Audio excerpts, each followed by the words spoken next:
Okay, but be honest.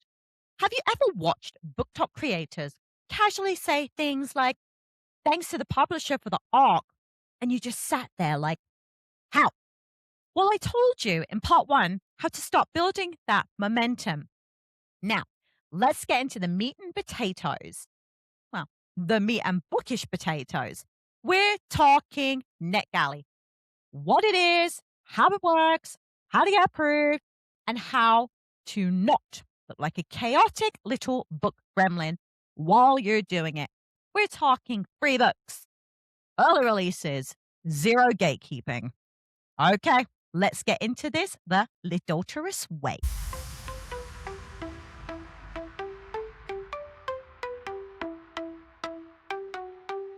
Welcome to Litdulterous, the podcast where I talk books, bad decisions, and occasionally morally questionable book boyfriends. I'm your host, Stacey, and today's episode is for my fellow book gremlins, arc hunters, and anyone who has ever whispered, how are people getting free books? And why am I not one of them? I already gave you a bunch of tips in episode 1. Today, we are talking about the magical and mysterious and should be less intimidating world of NetGalley. This is going to be your second part of your step-by-step guide of how to survive in the world of book influencing. We'll be covering what NetGalley is, how it works, how to actually get approved, the biggest mistakes people make, how to find the books that you actually will like. We're going to talk about reviewer etiquette because, yes, publishers are totally watching. So check out my last episode before you start this one today. We're going to go through the pros and cons and mild emotional damage. So grab your drink, silence those phone notifications, and let's learn how to get free books without embarrassing ourselves on the internet. Last episode, I taught you all the mistakes that you shouldn't be making on NetGalley and how to avoid them. Now I'm going to teach you what to do instead so that you can become a trusted reviewer. Okay, readers, we've talked the mistakes. Now let's talk about the glow up because succeeding on NetGalley is less about luck and more about building a reputation as a reader publishers will want to work with. We've talked about this. You don't need a huge platform. You don't need industry connections. You don't need to read 12 books a week while surviving on iced coffee and complete delusion. You just need to have consistency. You need to have some form of a strategy. And you need professional reader energy. So let's break this down. I want you to start small and build momentum. The biggest mistake new reviewers make is going too big, too fast. They request 15 books. They get overwhelmed and then they panic. They then avoid NetGalley altogether out of severe guilt. We're not going to do that. Instead, we're going to start with 1 or 2 titles. You're going to read them. You're going to review them thoughtfully. You're going to get used to the rhythm. NetGalley is a marathon. It's not a reading sprint fueled by anxiety. Slow growth builds strong habits, and those strong habits build high feedback ratios. High feedback ratios build publisher trust. It's not rocket science, okay? Use the read now section like it's training wheels on a bike because the read now section is going to become your best friend. These books do not require approval. You can download them instantly. This is going to help you practice writing reviews, build your feedback ratio, show that you are consistently active on the app. Prove you finish what you start. Think of it as your NetGalley internship phase. We're building a visible track record. And publishers love receipts. They want you to review consistently. Even if it's short, you don't need to write essays, but you do need to show effort. A strong, short review might include things like a very quick summary, and I'm talking quick. What worked for you? What didn't work for you? What the writing style was like, or perhaps the pacing. Who would enjoy it? 5 thoughtful sentences is infinitely better than, it was good. Consistency matters more than the length. Regular activity signals that you are reliable, and reliability is going to get you those approvals. Another thing that a lot of NetGalley people forget, cross-post your reviews everywhere. Don't let your review live and die on NetGalley. You need to be posting it on places like Goodreads, Storygraph, retail sites, your blog if you have one, Bookstagram captions, booktok scripts, podcast episodes. The more places you review, the more valuable you become. Publishers want visibility.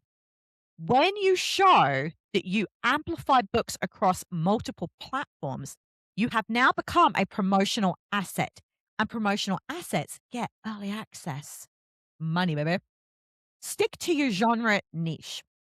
If you become known as the thriller reviewer or the cozy romance girly or the fantasy world building analyst, publishers are going to recognize who your audience are. Genre-focused reviewers give more passionate feedback, recommend more authentically, influence the right readers. You don't need to read everything.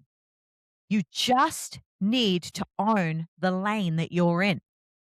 Niche is going to equal credibility. Be honest, but professional. Publishers do not expect 5-star ratings every time. They expect honest reviews, but honesty can still be respectful. Keep your tone professional. That signals maturity and credibility. Now you're not just a reader, you're part of the pre-publication conversation. So think constructive, clear, respectful. That energy builds long-term trust. Show that you are active in the reading community. Publishers love reviewers who participate in reading challenges, share their monthly wrap-ups, post recommendation lists, engage in discussions, create book content consistently. This shows you're not just consuming books quietly. You're influencing conversation. You are part of the ecosystem that helps books travel. Build relationships over time. The more you review books from specific publishers, the more familiar your name's going to become. You shift from random request to, oh, they reviewed our last 3 titles. Familiarity builds trust. Trust will then build those approvals, and approvals build opportunities. It's slow, yes, but powerful. Treat arcs like professional commitments. This is key. An arc is not just a freebie. You've made an agreement, a gentleman's handshake, if you will. You're saying, I will read this and provide feedback. And honoring that agreement builds your reputation. Meeting deadlines, posting on time, following through. This is what separates casual readers from trusted reviewers. Instead of thinking, oh my God, free book, please approve me. Start thinking, I'm building a strong reviewer presence that publishers value. Now, that mindset shift will change your behavior. You're going to request smarter. You review consistently. You treat opportunities professionally. And suddenly, approvals don't feel random anymore.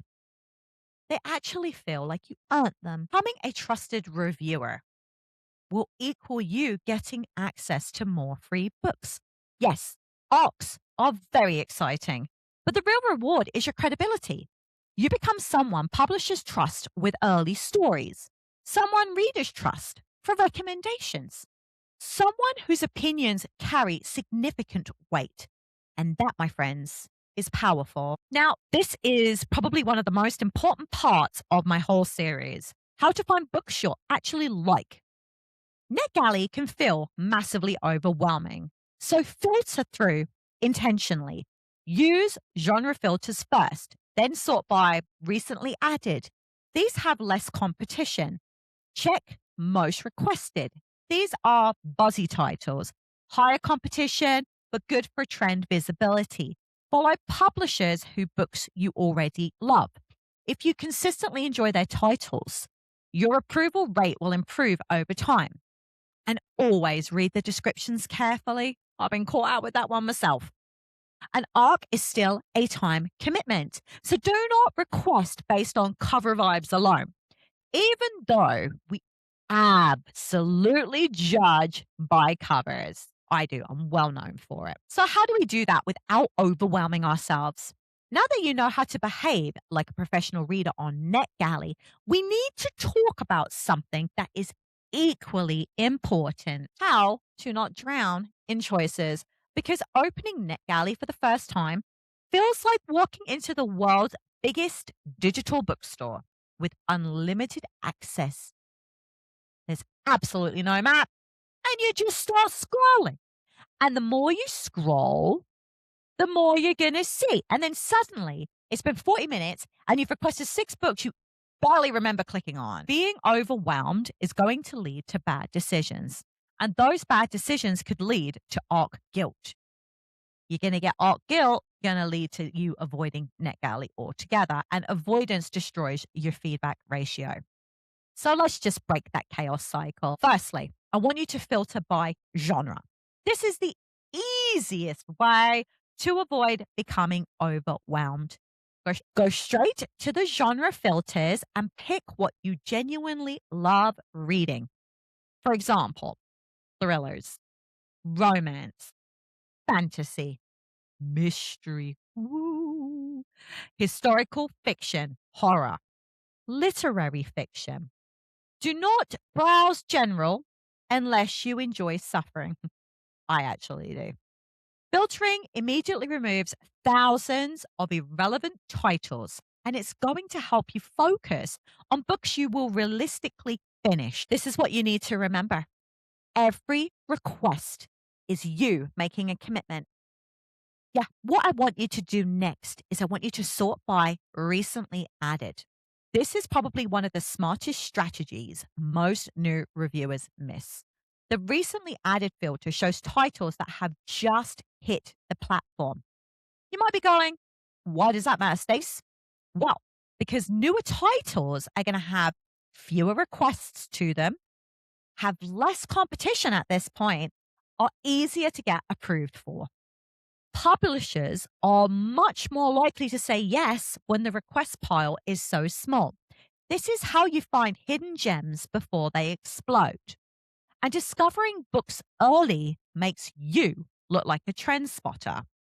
And publishers love that. What I want you to do next is I want you to check most requested, but I want you to be very careful here.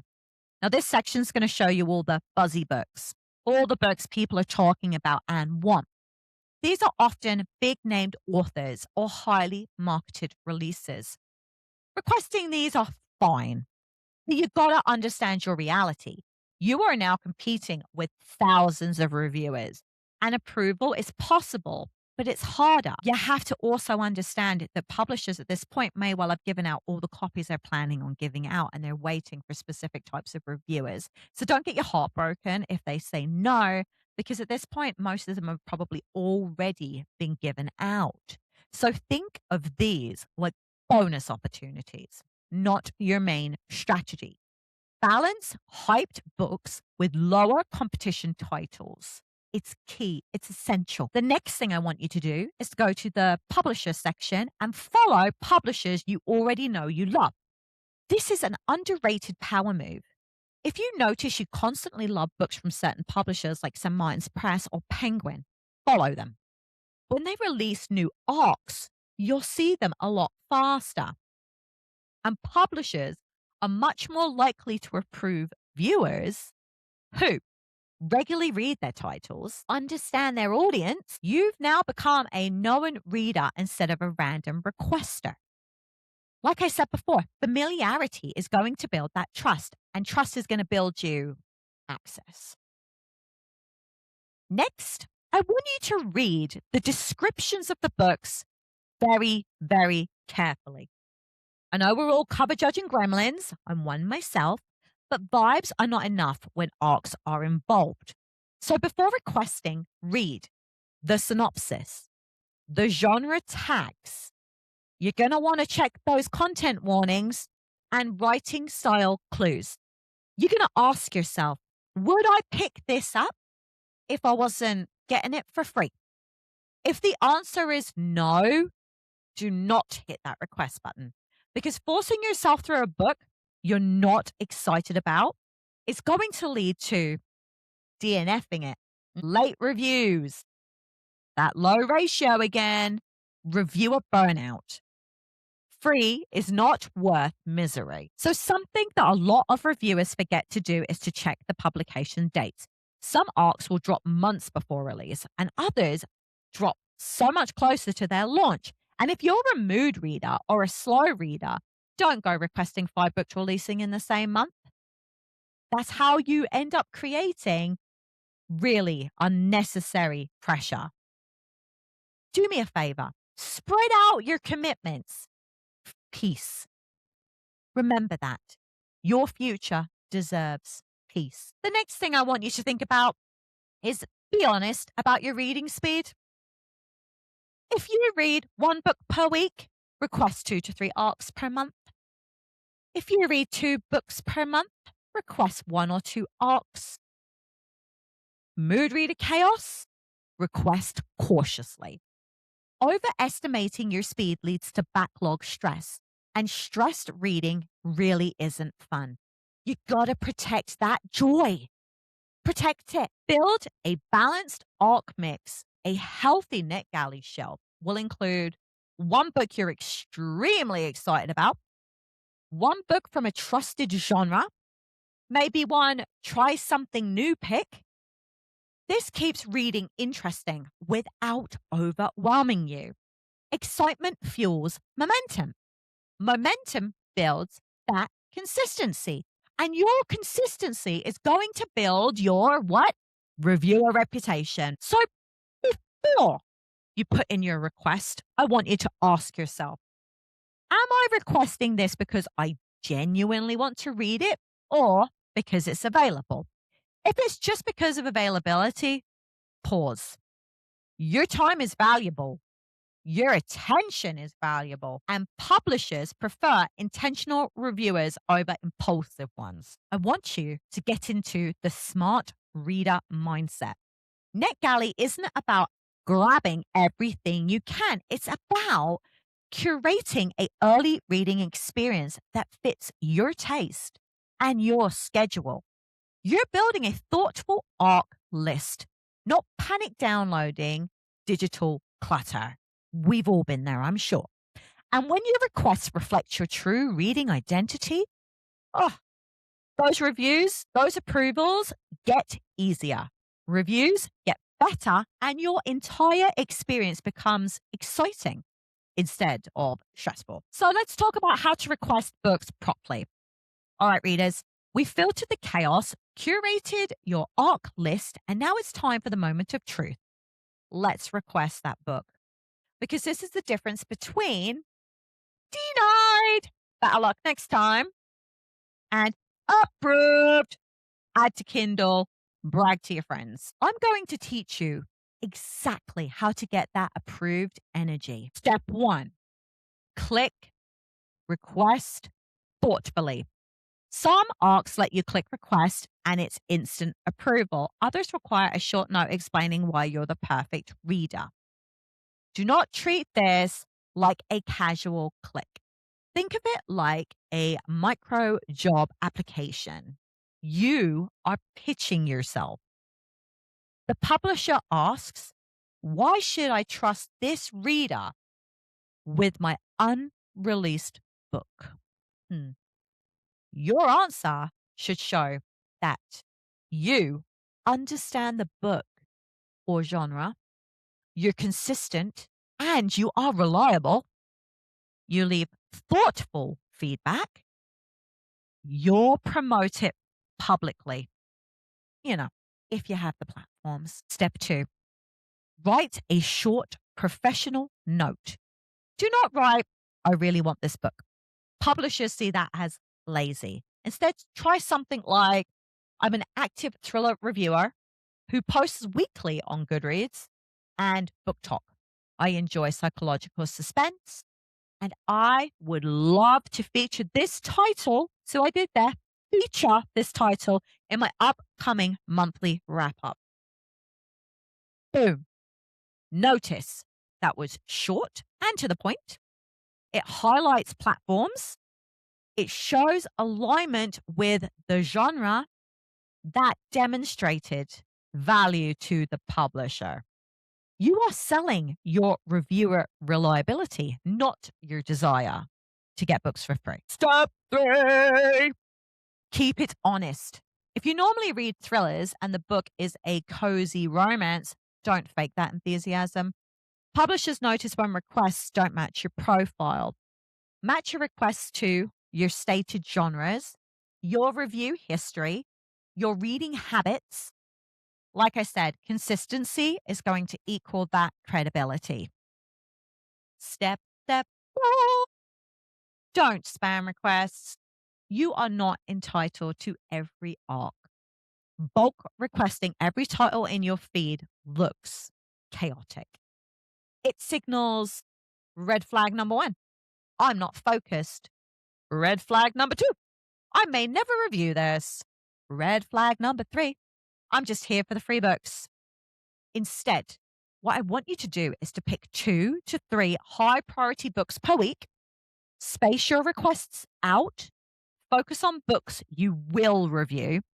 At this point, I want you to be giving me quality over quantity, okay? That is key. Step 5, step 5.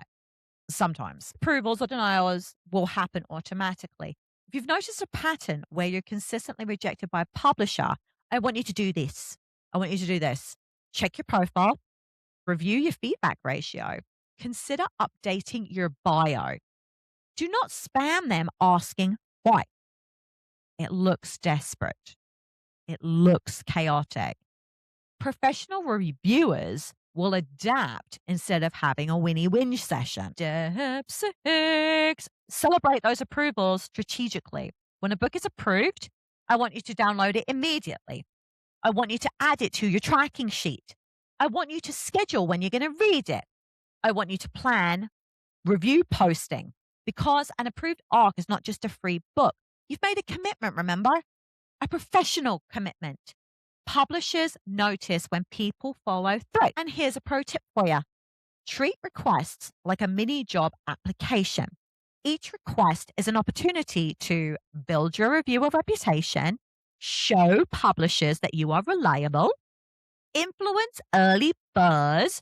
That mindset is going to turn NetGalley from, oh my God, I got a free book, into, I am a trusted professional reviewer, shaping the success of new titles. And when you think like that, approvals are going to become predictable, no longer random. So, what are your key takeaways for requesting books? Be thoughtful. Don't click impulsively. Keep your notes professional, short, and relevant. Match requests to your genre and profile.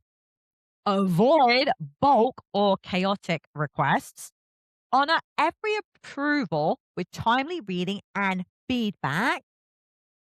Publishers want reliable readers. You want free ARCs. Do the work, and that system's going to reward you. So let's take a look at some of the pros of using NetGalley. Now let's talk about the fun stuff. The reason we all log in, scroll, and sometimes spiral for hours. NetGalley isn't just a chaotic digital TBR. It's actually magical if you know how to use it right. Now here's why. You get free books before anyone else. Yep. We all know the thrill of seeing approved and knowing you're about to read a title months before it hits stores. There's no lineups, there's no shipping, there's no sold out panic. You are literally ahead of the curve. You can start your review strategy, create content, or just bask in that early reader superiority. Early access means influence. Reading early isn't just fun, it's powerful. Every reader shapes the conversation. Your review might just influence somebody to buy the book. Your Goodreads rating is going to contribute to the early buzz. Your booktok clip could be the first viral moment. You are part of the launch ecosystem. You're helping books succeed, and publishers are going to notice. Books are a goldmine for content. You could be making TikTok videos, breaking down the tropes, Instagram carousel reviews, Twitter threads with first impressions, or X as it's now called, podcast episodes analyzing the plots. Instead of scrambling for reading material, your arcs are now fueling all your platforms. Consistently requesting, reading, and reviewing arcs is going to show publishers that you are professional, that you are reliable, that you are influential. This credibility grows over time, giving you more approvals, sometimes early invites to events, newsletter features, or other exclusive opportunities other readers don't get. Now, your reviews and consistent presence can open doors. You could get publisher shout outs, author interactions, collaboration invites, early access to new arcs. You're not just a reader anymore. You're a valued member of the publishing community. And that is a beautiful thing. Because arcs are free and early, you can try books you normally wouldn't risk buying. Perhaps you're going to test a new subgenre. Maybe you're going to support a debut author. Maybe you're going to explore some of the smaller publishers. It's low risk, high reward, reading exploration. Bragging rights is one of my favorite things about ARCs. And let's be honest, it is literally the best part to be able to casually drop in a conversation. Well, that book, yeah, I read it months ago. It's fun, it's flex worthy, and yes, it feels good to be in the know. So the bottom line is that NetGalley gives you the free books, early access, content follower, credibility and trust, networking and influence, and those beautiful, beautiful bragging rights. It's not just a tool, it's a strategy for readers who want to level up. And when used intentionally, it's basically a superpower. All right, besties, let's look at mastering NetGalley like a pro. We've covered the whole NetGalley ecosystem, what it is, how it works, profile strategy, mistakes to avoid, what to do instead, how to request, the pros. Now let's wrap up with pro tips that will take you from chaotic clicker to professional ARC ninja. These are the strategies that separate casual readers from trusted, consistent reviewers. Number one, keep a tracking spreadsheet. Seriously, do it. You're going to track book title, author, who the publisher is, when you were approved, the publication date, the review deadline, where you've posted that review. You may be thinking, why? Because mental spreadsheets fail. And if you miss a deadline, your feedback ratio drops and publishers are going to eyeball that. Being organized is going to make you credible. Number 2, schedule your reading. Don't treat arcs like a free for all. I want you to plan your reading like they're appointments. Space out multiple arcs. Include mood reads so you don't burn out. Consistency will keep you reliable without killing the joy of reading, because sometimes that does happen. Number 3, write reviews as you read. Do not wait until you've finished to jot notes. I want you to highlight quotes, note the pacing, ropes, character development, just impressions. When it's time to write that final review, it's going to be faster and easier. You're going to have a less stress, and the quality of your review will be much, much higher. Number 4, cross post those reviews. I don't want you to limit yourself to NetGalley. I want you to post it on Goodreads, Storygraph. You're going to stick it on Amazon, BookBub, anywhere, any retail site that sells books, your social media platforms. Publishers love the visibility. Cross posting proves you're helping promote the book, not just hoarding free arcs. Number 5, stay within your genre niche. Consistency is going to build that credibility. I know I keep harping on about that, but it's true. Request books that match your profile, past reviews, and your passions. Publishers want reviewers who can give targeted feedback and reach the correct audience. Number 6, review promptly, because speed does matter. Don't let approval sit idle. Don't wait until the last minute. You're going to keep that feedback ratio high. Publishers track timeliness, reliability, blah, blah, blah, equals more approvals for you. And there's something set those boundaries. You're allowed to say no if your mood is just not there, your schedule is full, the book really doesn't excite you. NetGalley is a tool. It's not punishment. I need you guys to remember to protect your reading joy. Okay? Protect it. Number 8.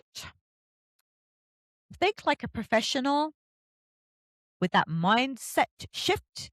You're not just a reader anymore. You are a trusted reviewer shaping the success of new books. This changes what you request, how you read, how you review, how you engage with publishers. We're going to go back to that thing. Intentionality equals approvals equals credibility equals that influence. Number 9. This is not a quick win platform. Approval rates will improve over time, but those trusted relationships are going to take months to build. Your feedback ratio is going to build slowly. Consistency wins over chaos. All day, every day. Number 10. Have fun. Yeah, it is a professional platform. Yeah, there's rules, but don't forget why you're here. You want the free books to discover those amazing stories. You want to become part of that reading community. You want to share your love of books with the world. If it stops being fun, you're doing too much. I want you to pivot. I want you to adjust. My final thoughts of the day. NetGalley is not a free book vending machine. It's a professional opportunity disguised as a magical library. Approach it thoughtfully. Stay consistent. Honor those approvals. Track your work. Build credibility. And above all, don't forget to protect your joy. If you do all of that, soon you'll be the reader who casually drops, "Oh, yeah, I read that one months ago." And yes, that sentence, that's pure power. I want you to stay messy, stay reading, and keep your ARC ratio high. All right, my chaotic little readers, that's a wrap on how to slay the NetGalley game like a pro. Remember, free ARCs are amazing, but what really matters is your credibility, being consistent and intentional. Treat this like a professional opportunity and not just a freebie hunt. And the approvals, reviews, and the bragging rights will ensue. If you took notes, highlight your spreadsheet, schedule your reading, and maybe even sip a celebratory coffee because you are officially a trusted reviewer in the making. And of course, if you love this episode and want bonus chaos, exclusive behind the scenes tips, early episode previews, and printable NetGalley trackers, you know the drill. Head on over to my Patreon. I've got all kinds of goodies waiting for my Litdulterous 4 family. I've got exclusive guides, templates for tracking arcs, bonus content, and reading challenges. And yes, a safe space for bookish confessions. Link is in the show's notes. Join the family, level up your reviewy game, and let's continue this chaos together. Until next time, stay messy, stay reading, and stay Litdulterous. Take care, readers.